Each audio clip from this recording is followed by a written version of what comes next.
அந்த இடத்திலே அவள் சொன்னாள் அல்லவா, வாயுதேவன் மந்திரத்தை உச்சரித்த உடனே வீரனுக்கு வீரனவன், சூரனுக்கு சூரனவன், 16,000 ஏனைக்கு என்ன பலம் இருக்குமோ அந்த பலம் பீமசேனனுக்கு இருந்தது. முதலாவதாக பிறந்தது தர்மராஜன், இரண்டாவதாக பிறந்தது பீமசேனன்.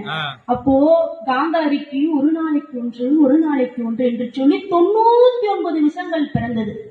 அப்படி 99 விஷங்களுக்கு பிறகு ஒரு பானை சோறிலே ஒரு சோர் பதம் என்பது போல் 100ஆவதாக விகர்ணன் என்று சொல்லக்கூடிய புத்திரன் பிறந்தான். 100 பானை பிடித்து வைக்கின்றார்கள் அல்லவா, 100 பானையிலே 100 புத்திரர்கள். 101வது பானை குறப்பானையிலே துரிசலை என்று சொல்லக்கூடிய ஒரு பெண்ணால் பிறக்கின்றார். அப்போ கௌரவர்கள் 101 பேர் பிறக்கின்றார்கள். அந்த இடத்திலே குந்தி தேவியாகப்பட்டவள் 3ஆவதாக யாருடைய மந்திரத்தை உச்சரித்தார்? இந்திரதேவனுடைய மந்திரத்தை உச்சரித்தார். அப்படி உச்சரித்தவுடனே குந்தி தேவிக்கு 3ஆவதாக யார் பிறக்கின்றார்? வில்லுக்கொரு